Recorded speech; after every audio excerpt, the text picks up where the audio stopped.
Lain halnya orang ketika beribadah kepada Allah itu semata-mata mengagungkan Allah, baik dalam keadaan tenang, baik dalam keadaan aman dari bencana musibah maupun dalam kondisi bencana musibah tetap istiqomah, tetap konsisten, tetap eksis dalam ketaatan kepada Allah. Lain halnya orang yang tipenya seperti ini. Ketika ibadah itu hanya mengharapkan balasan dari Allah, ganjaran dari Allah. Ketika orang tipe seperti ini, ketika di dalam kehidupan sehari-harinya ditimpakan satu ujian, misalnya di dalam ekonominya, atau bisa saja diuji dalam kondisi rumah tangganya kurang harmonis dan sebagainya, otomatis dia akan kendor ibadahnya, dikarenakan tadi hanya semata-mata ingin mendapatkan balasan dari Allah, ganjaran dari Allah, sementara pahalanya itu kan diberikan di akhirat. Kalau semacam seperti ini tentu sulit sekali akan meraih keistiqomahan pada saat mengabdikan diri ketaatannya kepada Allah Subhanahu wa taala. Nah, seperti itu. Ya, coba kita bayangkan jikalau ada orang, contohlah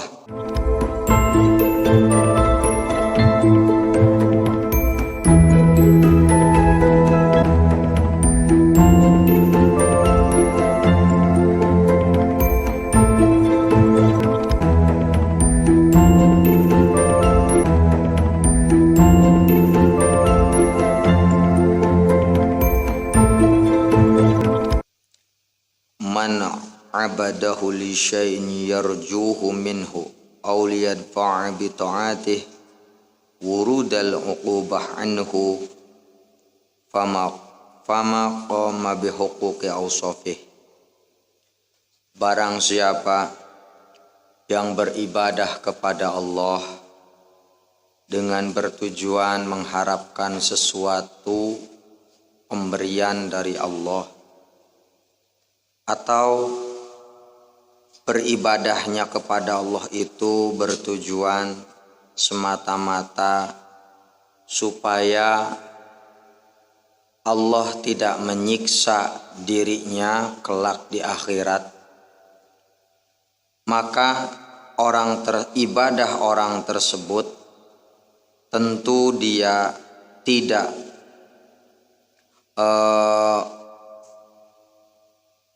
menjalankan haknya sifat-sifat Allah Subhanahu wa taala. Akan tetapi orang tersebut semata-mata beribadah itu hanya dorongan nafsu semata, bukan karena Allah Subhanahu wa taala. Jadi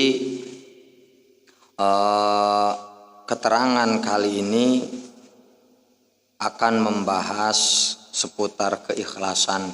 Tentunya keikhlasan levelnya orang-orang arif billah. Karena mungkin bagi seorang abidin tahap pemula, hamba, kalau dibahasakan itu abidin itu hamba Allah yang karakternya masih pemula. Mungkin ketika beribadah kepada Allah tersebut ingin mendapatkan balasan dari Allah, pahala dari Allah. Terus ketika beribadah kepada Allah semata-mata ingin diselamatkan dari siksanya kelak di akhirat, itu bisa kategori ikhlas bagi abidin. Tapi bagi setingkat level seorang aulia Allah, ini tidak termasuk keikhlasan.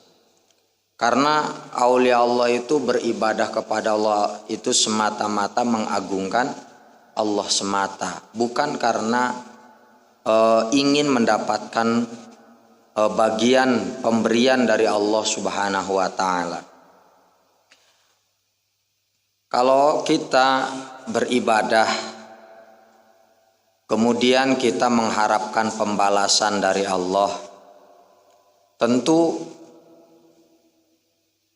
itu akan berakibat bisa menjadikan kita itu ibadahnya semata-mata terpaksa biasanya. Terpaksa. Intinya tidak ada kenyamanan dalam beribadahnya biasanya. Orang itu ibadahnya terkesan seolah-olah diancam. Kalau enggak ibadah, kamu akan disiksa. Berarti ketika kita beribadah karena ketakut disiksa, berarti seolah-olah Allah itu menyeramkan. Bukan memandang Allah itu betapa mulia dan agungnya. Jadi ketika memandang Allah itu menyeramkan, ya tentu kita beribadah itu tidak akan merasakan kenikmatan dan kenyamanan.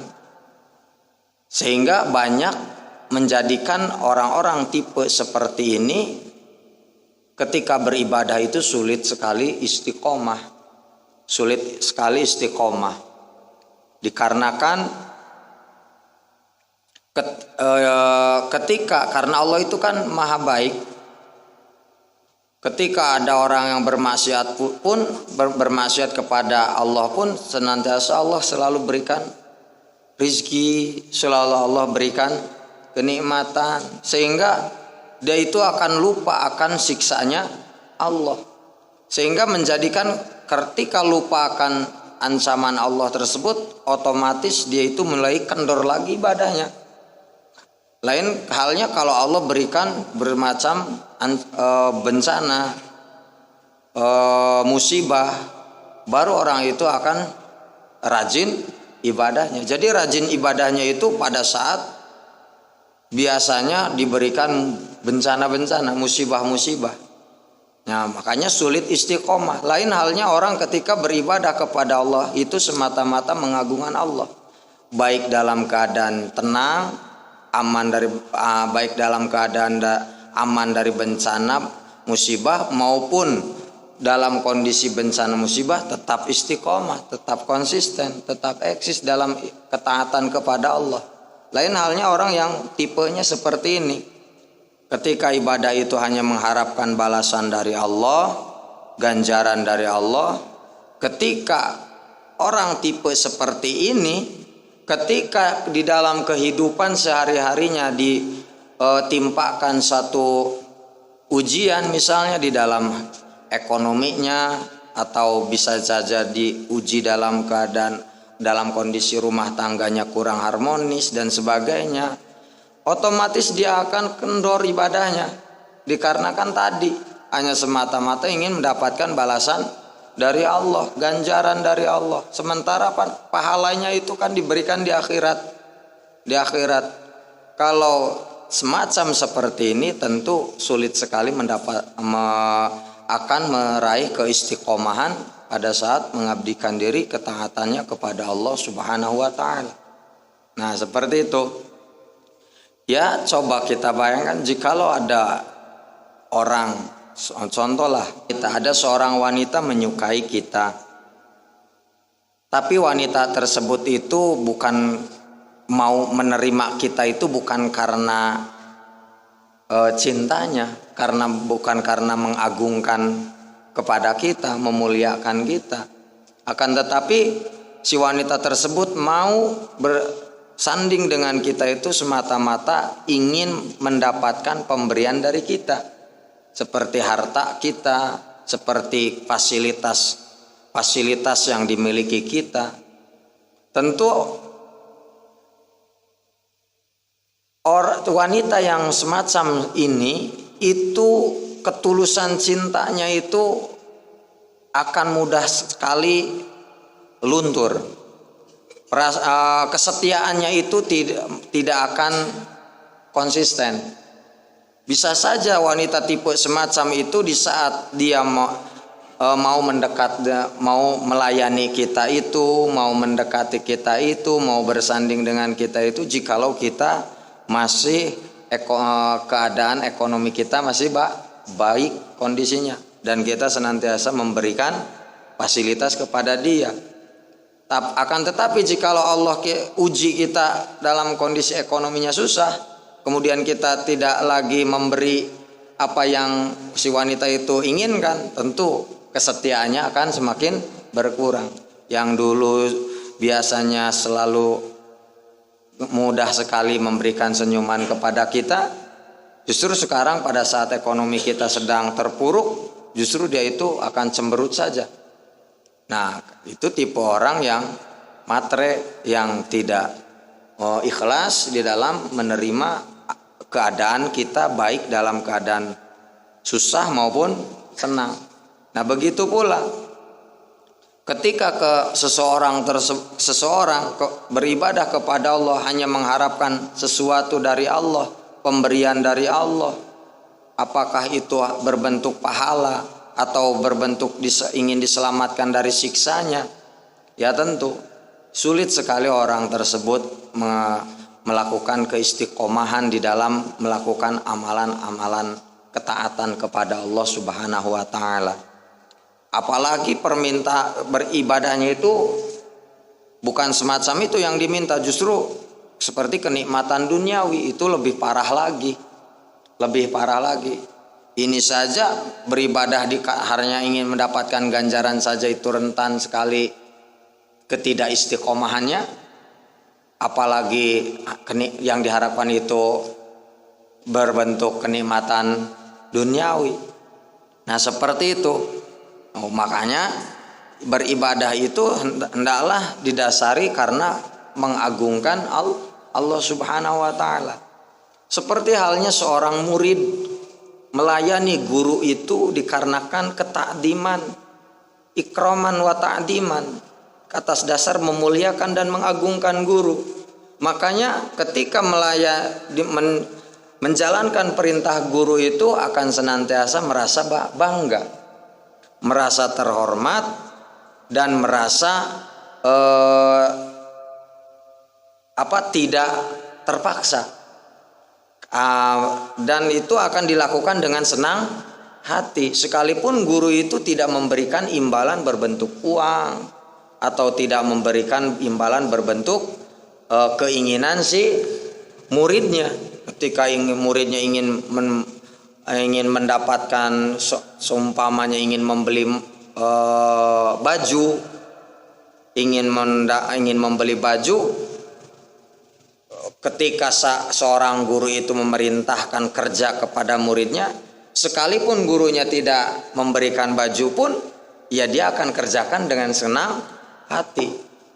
Istilahnya tidak akan memandang apakah kita itu sedang sakit atau kita sedang sehat, kita sedang mendapatkan masalah atau tidak, ya pekerjaan itu akan senantiasa dengan senang hati untuk dilakukan. Mau sibuk, mau enggak melakukan, mau sibuk atau tidak keadaan kita dengan pekerjaannya, ketika mendapatkan perintah guru ya akan dengan senang hati melakukan. Justru terkadang ketika mengerjakan pekerjaan guru, justru terkadang si murid itu akan lebih banyak melakukan pengorbanan. Jikalau pekerjaan itu membutuhkan biaya, terkadang si murid yang saking mengagungkan guru itu terkadang nggak mau meminta biaya tersebut dari guru. Justru sebisa mungkin terkadang si murid itu justru malah mengeluarkan biaya sendiri, tenaganya dikeluarkan, terkadang biayanya dikeluarkan, seperti itu karena bermodalkan mengagungkan guru, ijlalan wa ta'diman, ikraman wa ta'diman. Itulah pekerjaan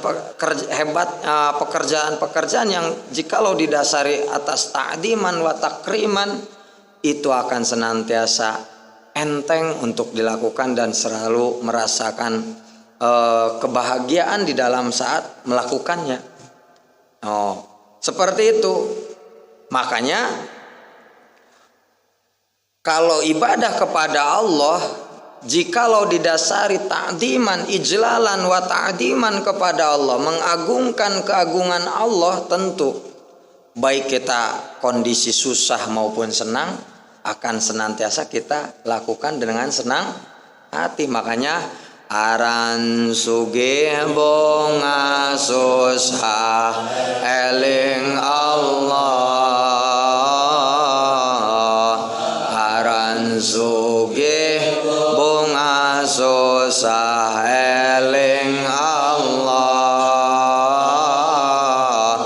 laku badan terus manut Rasulullah, laku badan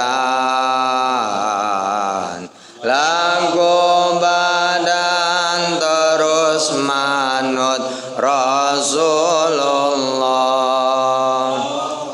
Nah itu lain halnya jikalau seorang karyawan, seorang buruh, dia bekerja kepada sang majikan itu bukan karena ta'dim ikraman wa ta'diman, akan tetapi si buruh tersebut bekerja semata-mata ingin mendapatkan upah.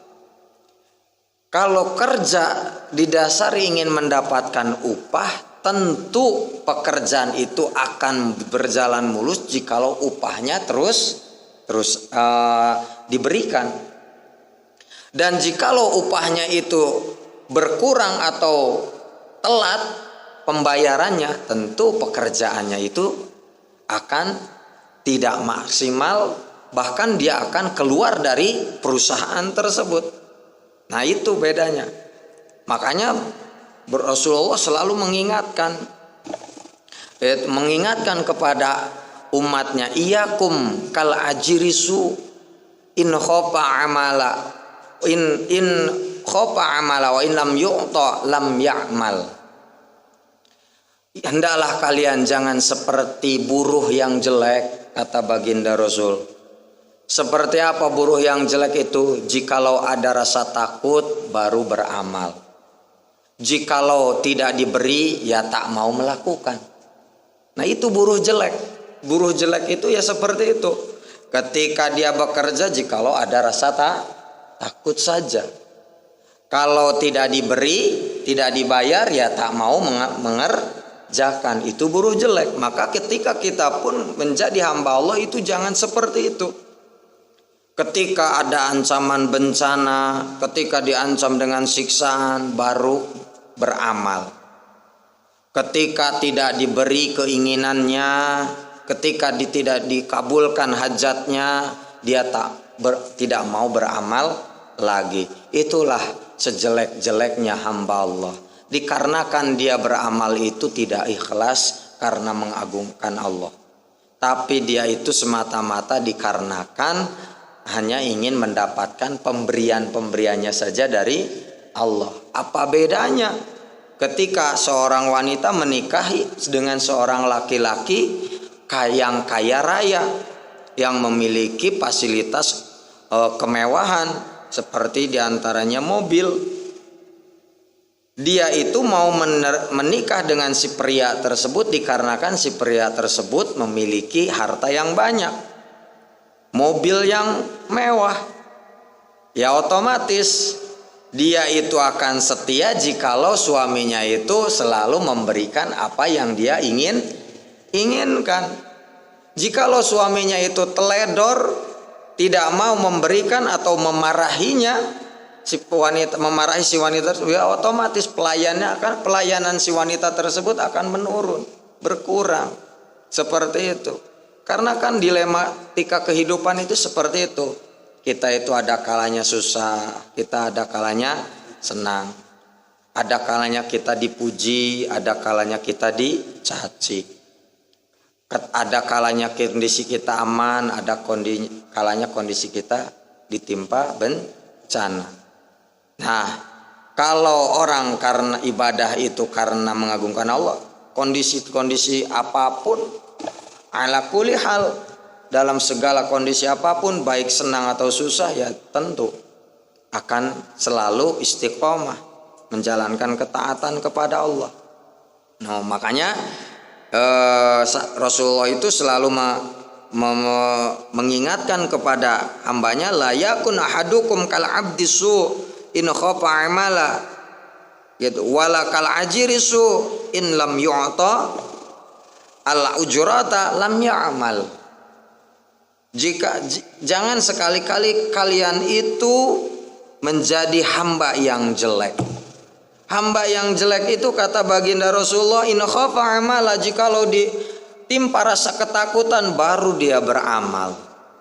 Wala kal ajirisu, jangan pula sekali-kali kalian itu menjadi buruh yang jelek, karyawan yang jelek. In lam yu'ta, jikalau tidak diberi al ujrota kepada upahnya, jikalau si karyawan tersebut tidak diberi upah, lam ya'mal, dia tidak akan beramal. Nah itu diantaranya, jangan sekali-kali kita itu menjadi hamba yang demikian, karena sulit sekali kita itu akan dijadikan kekasih Allah jikalau kita itu menjadi hamba yang matre. Hamba yang matre itu ya kalau ada abang, kalau diberi ya saya taat, kalau nggak diberi ya malas, seperti itu. Sementara hamba tersebut kan dari lebih banyak keinginannya daripada kondisi tidak ada keinginannya. Justru seorang hamba itu memiliki karakter watak yang selalu dipenuhi dengan rasa keinginan terus menerus. Ketika belum punya kendaraan ingin punya motor, ketika sudah punya motor ingin ganti pengen mobil, setelah pengen mobil ingin pesawat, kereta dan sebagainya. Seperti itu. Dan tidak akan pernah puas, tidak akan pernah hilang keinginan-keinginan, tidak akan pernah hilang nafsu itu selamanya hayat itu masih dikandung badan. Makanya sementara ketika kita hayat masih dikandung badan, sementara kita diwajibkan terus-terusan untuk mengabdikan diri kepada Allah. Dan di situ pula ketika hayat masih dikandung badan pula, nafsu pun akan selalu hinggap di dalam diri kita. Itulah tantangannya. Makanya perlunya mujahadatun nafsi, memerangi hawa nafsu seperti itu. Nah, jangan pernah kita beramal, beribadah kepada Allah, mengabdikan diri kepada Allah itu hanya semata-mata ingin mendapatkan sesuatu pemberian dari Allah, atau semata-mata hanya takut akan siksaannya. Begitu pula guru itu paling gak suka kepada muridnya yang melakukan aturan itu hanya karena semata-mata takut dihukum. Itu paling tidak suka. Guru itu paling tidak suka kepada murid yang menjalankan aturan karena takut dihukum. Paling tidak suka. Justru guru itu paling suka, paling mencintai muridnya itu jikalau dia itu menjalankan aturan itu semata-mata dia itu mengagungkan gurunya. Mengagungkan gurunya dan atas dasar sayang kepada dirinya. Karena aturan tersebut tidak lain hanyalah untuk kemaslahatan seorang murid. Makanya jikalau seorang murid menjalankan aturan itu hanya semata-mata takut akan hukuman gurunya, lihat saja dia itu akan selalu banyak melakukan pengkhianatan. Dia akan melakukan aturan itu jikalau dilihat oleh guru. Jikalau tidak dilihat oleh guru, dia itu akan melanggar aturan tersebut. Karena yang dia lihat itu hanya semata-mata siksaan. Seremnya guru. Guru itu akan tersinggung jikalau ada murid menjalankan aturan gurunya itu karena takut sama gurunya. Ya tentu guru itu akan tersinggung. Tersinggung apa? Lu kira gue itu singa? Lu kira gue itu preman? Lu kira gue itu sadis? Gue itu dari dulu gak pernah menggal orang. Paling guru itu paling bilangnya gitu. Jikalau gak sama guru itu menjalankan aturan itu karena takut dihukum, karena takut dimarahi, ya tentu si murid tersebut tidak akan pernah istiqomah menjalankan aturan guru. dan sulit sekali si murid tersebut menjadi murid kesayangan gurunya. Seperti itu, sulit, jarang sekali guru murid itu diangkat murid anak emas, murid kesayangan oleh gurunya, jikalau murid itu menjalankan aturan semata-mata takut dimarahi guru. Jarang. Biasanya guru itu akan spontanitas mengangkat muridnya itu menjadi murid kesayangannya jikalau dia itu menjalankannya semata-mata memuliakan kepada gurunya. Karena apa? Efek sampingnya dia akan istiqomah. Ada tidak ada gurunya, dilihat atau tidak dilihat gurunya, dia akan selalu menjalankan aturan dan dia akan selalu menghindari apa yang dibenci gurunya tersebut. Nah itu, begitu pula kepada Allah. Jikalau kita kepada Allah itu semata-mata karena siksaannya yang dilihat, tentu ibadah kita itu tidak akan pernah kita itu tidak akan bisa menjalankan keistiqomahan. Dikarenakan apa? Allah itu ketika ada hambanya yang melakukan kesalahan itu tidak langsung melakukan hukuman. Jarang Allah itu. Makanya orang itu banyak yang terlena. Banyak yang terlena. Begitu pula ke guru. Terkadang guru itu ketika muridnya melakukan satu kesalahan, terkadang guru yang bijak itu tidak akan pernah langsung memarahi. Padahal guru itu sudah tahu kelakuannya seperti itu. Seolah-olah si murid itu terlena dengan perbuatan salahnya. Seolah-olah perbuatan salahnya itu dianggap dia itu biasa-biasa saja. Padahal di dalam hati gurunya itu guru itu sudah muak. Nah baru kapan gurunya itu marah? Ketika sudah sudah memuncak emosinya. Memuncak emosi baru di situ.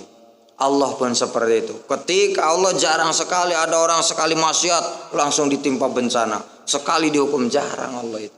Kapan? Ketika Allah sudah memuncak kemurkaannya, baru Allah berikan peringatan di situ. Nah seperti itu diantaranya. Nah makanya sulit sekali, jarang orang yang beribadah itu tidak ikhlas kepada Allah.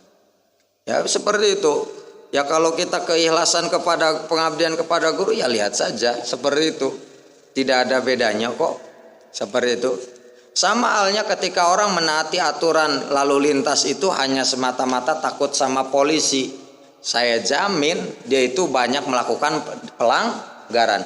Sekali lagi, ketika kita menjalankan aturan lalu lintas itu hanya semata-mata takut ditilang polisi, dijamin kita itu lebih daripada taat lalu lintas lebih banyak melanggar lalu lintas. Kenapa? Karena di jalan raya itu tidak akan selamanya polisi itu standby. Karena di jalan razia itu tidak akan pernah dilakukan setiap hari, hanya dalam momen-momen tertentu saja. Makanya orang yang kalau menjalankan aturan lalu lintas hanya semata-mata takut ditilang polisi, dijamin dia itu taatnya pada saat ada razia saja. Padahal kalau kita direnungkan lagi, aturan-aturan lalu lintas yang dibikin oleh Kapolri itu adalah semata-mata untuk kebaikan, keselamatan bagi para pengguna jalan.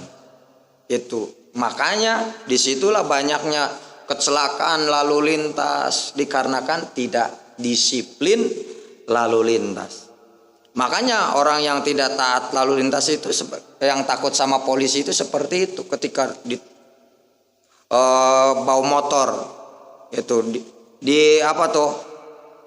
ketika bawa motor ada lampu merah, dia terobos saja. Sama polisi diberhentiin, prit, itu ditanya. Pasti yang pertama kali ditanya adalah surat SIM ada, STNK ada. Itu. Terus kenapa kamu melanggar lalu lintas? Kamu lihat itu lampu sedang apa nyalanya? Merah, Pak. Terus kenapa kamu langgar? dikirain nggak ada bapak pak, ya kan? Seperti itu. Dikirain, berarti dia itu akan berhenti bukan karena lampu merah, tapi dia berhenti dikarenakan ada polisi. Nah seperti itu. Orang itu sama, hukum itu akan dilanggar jikalau merasa dilihat oleh Allah. Sementara kan sulit bagi orang hamba yang biasa, yang belum terbuka basyirohnya, belum muraqabah. Muraqabah itu adalah derajat di mana seorang hamba itu selalu merasa diawasi terus oleh Allah. Orang yang muraqabah, sementara hanya orang-orang istimewa saja, orang-orang khos saja yang bisa muraqabah. Sementara bagi derajat kita yang selalu merasa belum bisa merasakan diawasi oleh Allah, tentu banyak melanggarnya. Nah seperti itu, sehingga para Polri itu menerapkan untuk menakut-nakuti para pengendara motor itu dengan memasang CCTV, dengan berbagai melakukan terobosan-terobosan supaya mengurangi tindakan pelanggaran. Nah makanya sulit diatur jikalau orang itu menjalankan aturan itu jikalau didasari hanya takut hukuman. Makanya kenapa di dunia ini kemaksiatan itu merajalela? Dikarenakan hamba-hamba Allah itu menjalankan ibadah itu semata-mata takut siksaan. Justru semakin orang yang dasarnya takut siksaan itu ya justru bukan banyak ibadahnya, justru banyak maksiatnya. Perlu diketahui tadi juga pelanggaran lalu lintas itu banyak dilakukan oleh para pengendara kendaraan bermotor dikarenakan dia tidak sadar hukum. Semata-mata dia takut ditilang sama Pak polisi. Makanya banyak terjadi kecelakaan. Apa bedanya dengan kejadian ketika kita pengabdian kita kepada Allah? Jikalau ketika kita melakukan amalan atau menghindari maksiat itu semata-mata karena takut hukuman dari Allah, tentu kita itu justru sebaliknya akan lebih banyak melakukan kemaksiatan dibanding ketaatannya malas, terus kemaksiatannya rajin. Karena Allah itu enggak gini, ketika ada hambanya melakukan amalan ibadah, Allah itu tidak akan tiba-tiba saja Allah balas ganjarannya seketika pula, tidak. Allah terkadang kita justru ganjaran itu hanya diberikan oleh Allah itu di akhirat, dan ganjaran di dunia itu biasanya berbentuk keistiqomahan. Istiqomah itu adalah bentuk ganjaran dari Allah semata. Nah seperti itu. Nah gini, contoh murid, biasanya murid itu akan semakin rajin menjalankan ketaatan, rajin menjalankan aturan, semangat menjalankan aturan jikalau dirangkul oleh gurunya, didekati oleh sering ditanya ku guru, sering diajak ngobrol ku guru. Itu ajakan obrolan, kedekatan itu akan menjadikan iktina, semacam rasa semangat, spirit bagi seorang murid kepada muridnya untuk menjalankan aturan seperti itu. Jikalau gurunya itu sudah cuek, gurunya itu sudah nggak mau peduli, sudah nggak mau nanya dan sebagainya, itu justru akan semakin menambahkan murid itu malas melakukannya. Seperti itu. Tidak semata-mata guru itu malas kepada muridnya, tidak mau merangkul muridnya.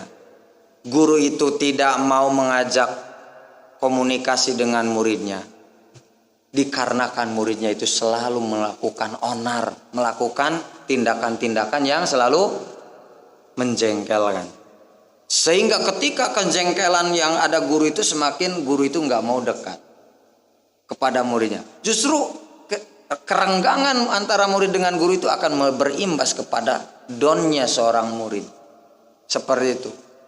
Begitu pula kepada Allah Subhanahu wa taala. Ketika Allah itu mulai suka kepada hambanya, Allah akan berikan keistiqomahan. Allah akan berikan pertolongan. Semakin Allah perkenalkan zatnya kepada hambanya, semakin dia semangat melakukan ibadah. Allah semakin perkenalkan sifat-sifat keagungannya kepada hambanya, hambanya akan semakin semangat melakukan ketaatan. Dikarenakan apa? Awalnya dia itu mujahadatun nafsinya dulu, memerangi hawa nafsunya, sehingga menimbulkan ridhonya Allah, sehingga Allah selalu berikan pertolongan, sehingga dia akan istiqomah di dalam menjalankan ketaatan kepada Allah. Begitu pula murid.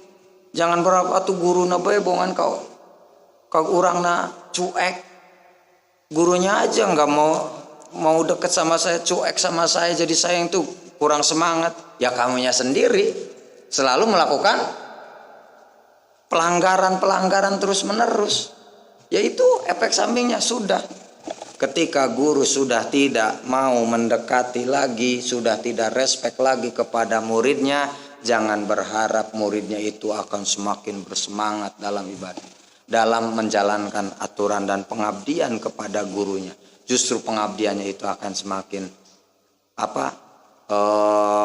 menurun, semangat belajarnya akan menurun, semangat untuk berkhidmahnya pun akan menurun. Disitulah mulai status antara murid dan guru itu semakin akan terputus. Pintu keterputusan itu akan semakin terbuka. Seperti itu diantaranya. Makanya jangan terlalu sering melakukan pelanggaran. Pelanggaran itu akan menjadikan guru itu tidak nyaman. Kalau guru sudah tidak nyaman, guru itu tidak akan mau mendekati lagi muridnya. Karena apa? Malas guru itu untuk mendekati seorang muridnya. Malas untuk merangkul lagi seorang muridnya. Begitu pula makanya orang itu kegelapan hati itu berawal dari perbuatan maksiat. Makanya takwa itu dibagi dua. Karena imtisalu awamirillah wajtinabun nawahi, menjalankan perintahnya, menjauhi larangannya. Takwa itu terbagi dua, yaitu menjalankan perintah, kedua menjauhi larangan. Justru yang perlu dititik beratkan supaya kita bisa mudah menjalankan ketaatan, hindari dulu kemaksiatannya. Semakin kita banyak bermaksiat, semakin sulit kita menjalankan ketaatan. Karena apa? Di situ sekali maksiat, semakin Allah benci kepada hambanya. Semakin Allah benci, semakin Allah tidak akan berikan pertolongan untuk melakukan kebaikan. Begitu pula seorang murid, sekali melakukan pelanggaran, guru tidak nyaman. Dua kali melakukan pelanggaran, guru sudah tidak respek lagi. Sekali lagi melakukan lagi kesalahan, guru semakin benci. Dan perlu diketahui, semakin guru benci, dia itu akan menjadi seorang pembangkang. Kebencian guru itu akan mewariskan muridnya menjadi seorang murid yang pembangkang. Begitu pula Allah, seorang yang doyan melakukan maksiat kepada Allah sekali, dua kali, tiga kali, maka dia itu akan sulit melakukan amalan-amalan. Dia itu justru akan mudah sekali menjadi karakter pembangkang, tukang maksiat, ahli maksiat. Seperti itu. Itu. Makanya dalam kehidupan, makanya kita itu bertafakur. Hidup itu jangan hanya sekedar memikirkan makan, minum, cari uang. Berpikirlah. Pikiran itu jangan hanya disibukkan untuk hanya memikirkan untuk mendapatkan uang, mendapatkan makanan, dan sebagainya. Gunakanlah pikiran itu untuk bertafakur di dalam kehidupan sehari-hari. Karena di dalam kehidupan yang kita lihat sehari-hari itu banyak pelajaran, banyak ayat-ayat Allah untuk menjadikan di situ mendidik diri kita, untuk menjadikan diri. Karena ilmu itu tidak harus semata-mata berkumpul di riungan seperti ini. Guru itu tidak harus ilmu yang didapat itu tidak harus di dalam satu majelis saja. Aulia Allah itu mendapatkan ilmu itu dari setiap gerak-gerik yang dia lakukan, setiap apa yang dia lihat. Di situ banyak ilmu yang untuk di ilmu itu banyak sekali untuk memperbaiki dirinya, seperti itu. Dan itu lebih mudah untuk muhasabah, introspeksi diri. Makanya ketika orang semakin semakin dibenci kepada dan aneh bin ajaib, justru ketika guru itu benci sama muridnya, sudah timbul kebencian itu kepada muridnya, justru aneh bin ajaib, muridnya itu bukan tambah sadar, justru tambah merasa dirinya paling benar. Itu maka ketika hamba Allah pun sama, ketika selalu terus-terusan melakukan maksiat, justru ketika diperingatkan oleh Allah dengan berbagai ujian, cobaan dan terus, justru dia itu selalu merasa terdolimi, teraniaya kehidupannya. Ya Allah, masa ujian itu bertubi-tubi, dia tak sadar kesalahan dirinya. Seorang murid pun seperti itu, ketika guru itu ketika sudah murka kepada muridnya, ketika guru itu memperingatkan, memarahi dan sebagainya, justru dia tidak akan menyadari kesalahan dirinya, justru selalu menganggap dirinya itu selalu teraniaya. Disitulah letaknya. Makanya ridhollahi fi ridhos syekh, ridho Allah itu ada di ridhonya guru. Beda jauh prinsip kehidupan perjalanannya seperti itu diantaranya. Maka ketika orang tersebut ke guru sama guru saja sudah banyak melanggar, sudah tidak takdim, sudah tidak takrim lagi, jangan berharap bisa mengagungkan Allah, bisa memuliakan Allah. Yang kelihatan saja oleh mata kepala sendiri sulit ditaati, apalagi yang nggak kelihatan sama mata kepala sendiri. Allah itu kan nggak bisa dilihat oleh mata, itu nggak bisa diendus oleh hidung. Allah itu bisa dilihat dengan musyahadah di dalam basiroh, seperti itu. Sementara untuk bisa membukakan basiroh itu perlu proses, menunggu rahmat Allah, seperti itu diantaranya. Nah, itulah diantaranya. Maka dari keterangan ini diharapkan kita itu senantiasa hendaklah beribadah, mengabdi kepada Allah itu semata-mata mengagungkan Allah Subhanahu. Karena Allah itu layak diagungkan dikarenakan memiliki sifat-sifat yang agung. Kalau manusia diagungkan tak layak karena manusia itu tidak memiliki keagungan. Nah, seperti itu. Orang itu jikalau disebut tukang tahu karena dia tukang tahu itu terhormat. Tapi jikalau bukan tukang tahu disebut tukang tahu itu ejekan. Ketika seorang itu adalah seorang karyawan, dipanggil karyawan ya gak jadi salah karena memang ia karyawan. Tapi seorang karyawan dipanggil bos, terkadang kalau sadar dia itu adalah penghinaan sebenarnya bos.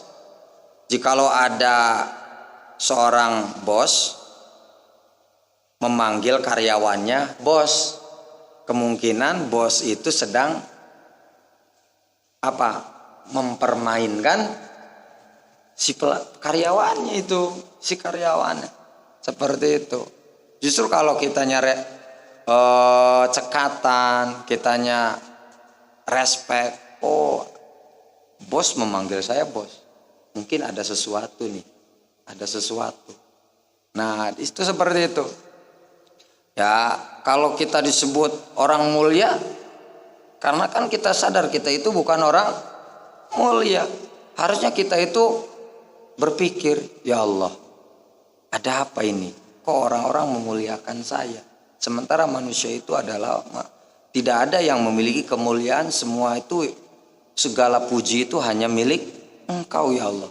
Tapi kenapa ada orang-orang yang menganggap saya mulia? Seperti itu.